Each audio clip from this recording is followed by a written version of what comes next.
Welcome to another episode of the Unpinned Podcast. I am the host, Pinterest manager, and content creator, Fenley, and I can't wait to share everything with you today. So let's get started.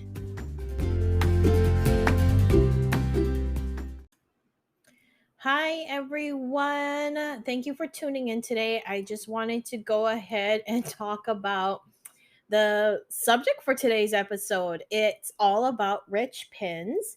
And if you're ever on Pinterest, you may or may not heard about the term of rich pins on Pinterest. And my entire question of the day is, does rich pins make you richer? This is going to be an exciting episode, you guys. So I'm going to just dive right into it because there's a lot of ground to cover. So, for those of you who don't know what rich pins are on Pinterest, they are a very special feature on Pinterest. It basically shows metadata. And if I want to put it in simple terms of what that means, that basically means that it provides your audience with additional information to read aside from the pin's description. So that is a huge opportunity to engage more with your audience because it's adding that actionable component to each and every one of your pins. Um, let's talk about a little bit about how Pinterest, I guess, defines it. If in case that you're still confused about it. So Pinterest defines it as a metadata that's right on the pin itself, giving pinners a richer experience and increasing engagement. It's information in a rich pin. It is independent of the pin description, ensuring that important information is always um, tied to the pin. So what that basically means is that you are providing your pinners with more information, more important information, more like pinpoints on your pin without having to try and struggle to do it with your pin titles or your pin descriptions. So let's dive into the four types of rich pins because there can only be four types, okay? The first one is apps. Now, this one is pretty short because of its limitations, and I'm not going to dive too much into it because it's not too important because it's so limited, and I don't feel very many businesses would, um, I guess, benefit from it unless they are an app person or an app creator of some kind, but there are limitations on it, and that's why this is going to be short. So app pins are just basically, for the apps. And the one of the reasons why it's not all that great is because one, it's only available in the US, which is really weird to say because you would figure that Pinterest would be a little bit more open to the rest of the world, but I digress. Number two is that not only is it only available for people in the US, it's also just only for Apple users. So if you have ever fallen under this category that you're an Apple user and you tried to share a rich app pin with an Android user and you're like the Android user's like, I don't know what you're talking about, that is where the disconnect is, and that's most likely the reason why you might not be able to share it with others. Rich pins are also the type of pins that you will spot out from your feed that is in a bolded text. So they purposely do that to help you stand out from the rest of the pins that are there. So now that we have that general information, let's go into the other main types of rich pins. Product pins, they are the ones that provide the additional information for products such as the name of the item, the pricing, the availability, and even where the item can be purchased. And by the where component, I actually mean that they will have your company name or business, like your Pinterest profile, like smacked down, like right below all of that information. So if you are in that product selling business, there are a couple of advantages here other than the fact that your brand is stamped right there. I'll get into it. The pricing of the item will update in real time. So once you publish a rich pin with your product, Okay, a product rich pin. Excuse me, I'm really struggling today. A product rich pin, you will be able to update it on your website, and from your website it will actually automatically update all your pins, every single one of them, whether they were repinned, shared, however you want to put it. As long as you update the price on the product itself, it will update it on the pins, whatever you attached it to, of course. So the other part of it that I was talking about was that your Pinterest profile or your brand will be right underneath all of that. So by brand, I mean that majority of the time when you are a merchant or a seller, you do have your brand logo as your Pinterest profile picture. I would like to hope that that's what it is. Uh, if it's not, you need to go back and change it. Okay. So it's stamped right below your products. And the most important part I feel about it being placed there is that it helps really in building your brand awareness and actually brand recognition, so to speak, with your audience. So I think that's one of the important reasons why I think rich product pins are on the top of the game when it comes to being a huge advantage for merchants or sellers. Article pins. Now, this is for all of my bloggers who write about, anything. So, article pins provide the following extra information. So, they provide the headline, which is more or less the title of your blog, some of the content, and usually that's within like the first half of your paragraph or so, or a few sentences, and of course, you as the author. Now, there is that big advantage to having the rich pins as a blogger as well, because it will bold the headline of your blog from the feed perspective. So, before they click on your pin, they'll be able to see in that nice big bold text your headline or the name of your blog title. This actually gives you the opportunity to design your pins with a different text overlay. So you don't have to do double the work or do the same work but in double time. Because normally you would have the text overlay being the same as your pin title. And in this particular case, it doesn't have to be that way. For this case, you can actually have your text overlay be different. So I'm going to use my blog as an example. So right now, my blog is called Does Rich Pins Make You Richer? Which is, of course, the same title as the episode. And that would be the part that would be bolded in my rich pin. Okay. That will be picked up on my pin design for my text overlay. I can use some kind of verbiage along the lines of how to make your pins more actionable. Now, I'm not misleading my audience because you're like, you know what, Fenley, you're not even using the right terms or you're not even using the correct thing. Like, how does that work? So, the only reason why I am using this particular example is because I'm trying to show you that it can be different, but still has the same kind of content that is related to both the rich pin title and your text overlay.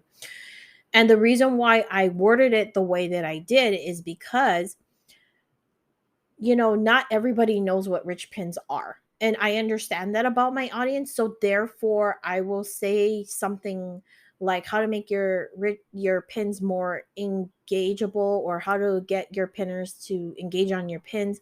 But to make it more simple, I came up with how to make your pins more actionable.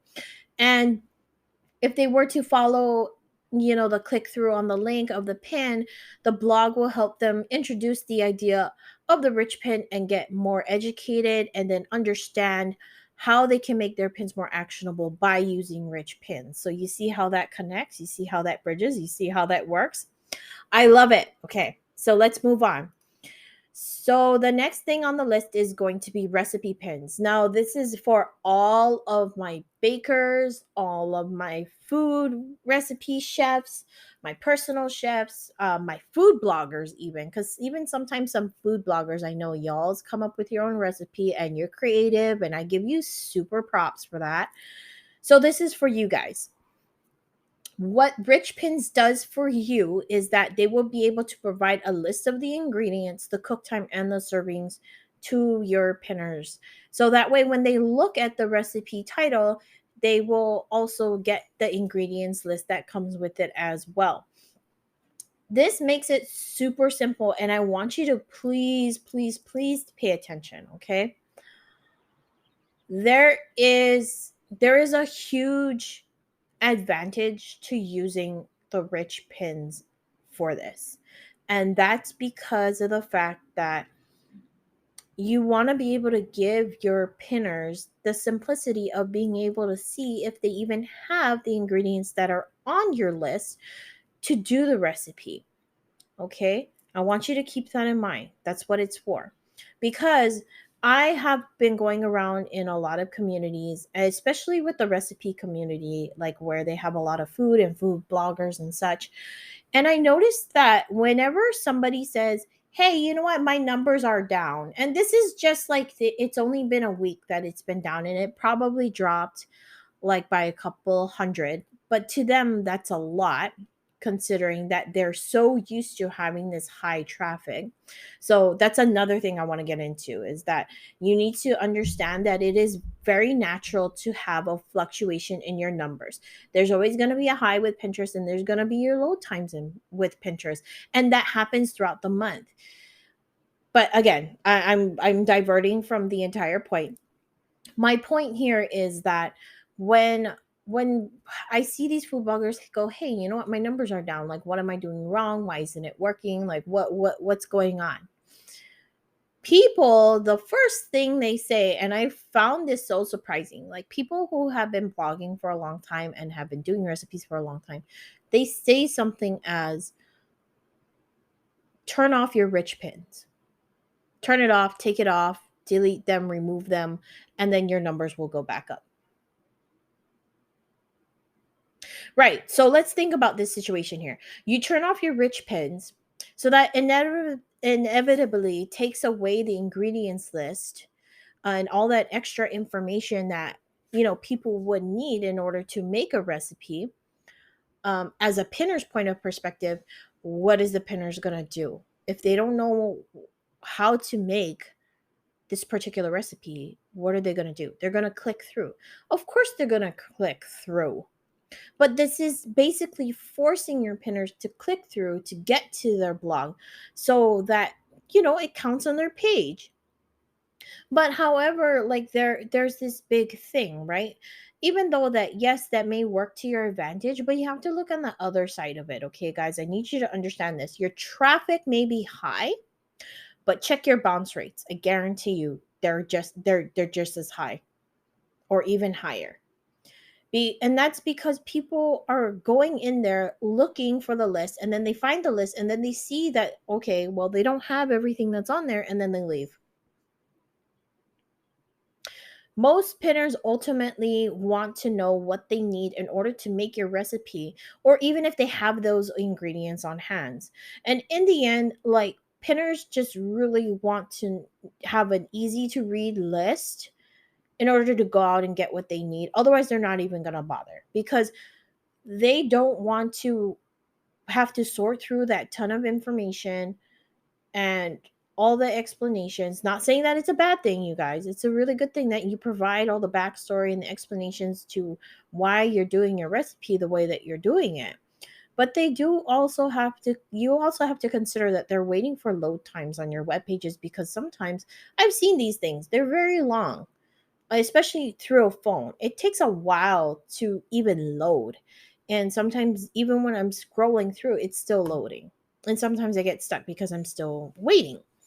So it's not a bad thing to have all that information, but it really does. I think ultimately, as a pinner myself, I would value someone who actually uses rich pins and actually shares their ingredients list right off the bat, so I can save their pin and quickly look at whether I have everything I need in order to make that particular recipe. And I don't mind clicking through to find out how to make it and what method I have to use, whether it's an oven, a pan, whisking, KitchenAid, blender, however which way I got to make that recipe. I'm more than happy to click through it and stay there to read through everything, because that's the part that that's worth, right? So that's just something to think about, all right? So now that we've gotten through the four types of rich pins, now we have to consider, does rich pins really make you richer? So I do want to say this. The whole main point of using rich pins is to actually make your pins more actionable and to get those pinners to engage with your content, right? I mean, the whole point of being on Pinterest is to get pinners to engage with your content, whether that's through saves, click throughs, just interaction with your pin in particular. It's a win, right? Because you're getting that exposure that you want. You're getting to have your audience, you're being able to identify them because you're finding out who's interested and who's not. And that adds on to your analytics. So I believe that the entire end of the day, the goal is to earn their click. And I feel like rich pins really do support that because I'm looking at it as rich pins help validate you, your business, and the content you're providing. Because if you look back at what each of these rich pins offer in each category, they are the main points and they are the main base and the main things that pinners would need to know in order to get your product, do your recipe, read your content. It's really that simple. You're providing valuable information, and all rich pins is doing is helping to put those points, those main points out there to help you with your business. That's basically what it is. And the other plus side, and I know I mentioned this before, but I'm going to say it again. Whenever you share your not share, but whenever you create a rich pin and someone goes in and shares it, as in forms of a terms of a repin, the information will remain the same. Okay. And if you decide to update anything, all of your pins will be updated as well. And I have not heard any denies on this, but that includes the reshare of your pin. And I know this because one time I saved a pin, it was named a particular heading. And when I went back to try and go find it, I couldn't find it because I was looking for that certain title. However, I found out that what they did was they updated their title. So therefore, it updated the pin that I had saved. Okay. And it was repinned from another person that I saved it from. So that just gives you an insight of how powerful that is. And I believe that anyone would benefit from this feature so long as you have a site. So you're like, okay, so I'm sold on getting rich pins. How do I do it? Like, how does this work? I don't understand. You need to help me out. I got you. Okay. So there is a simple two-step process to getting rich pins. Okay. So I call it getting rich in two steps. So first, you will need to add the metadata to your site. So there's a code that you're going to need to copy and paste to your site. And good news, if you have Squarespace, it's an automatic thing. So you don't have to do anything. You just have to validate your site and do the rich pin validator and you're fine.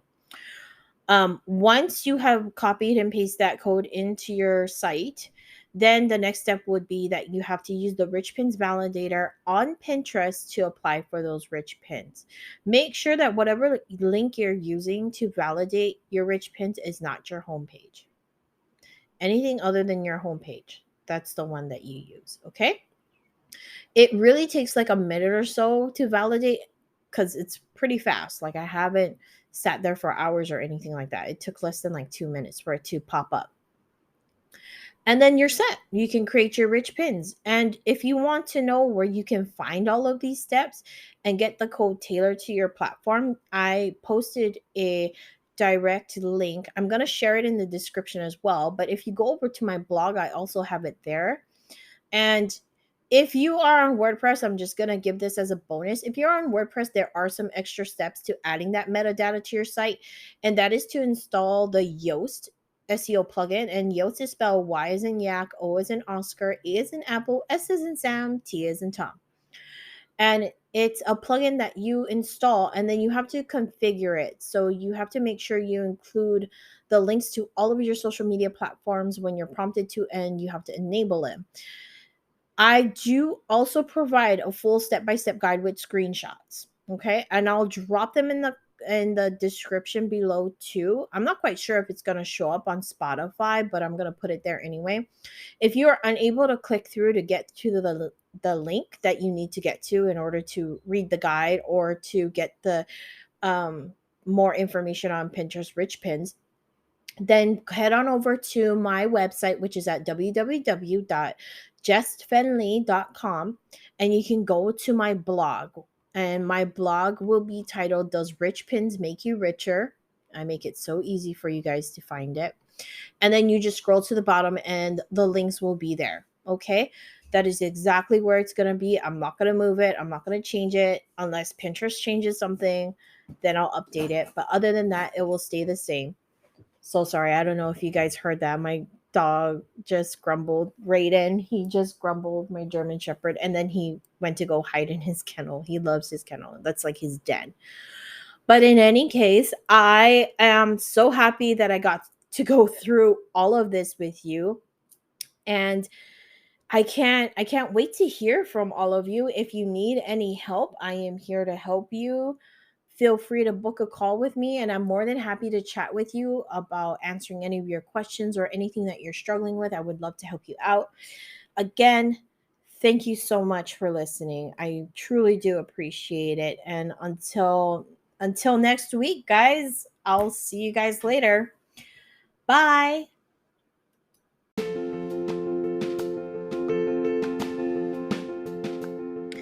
Thank you so much for tuning in today. I know you learned something, so share it with others. And if you would like to connect with me through social media, all of my links are in the description below, where you can also sign up for my newsletter.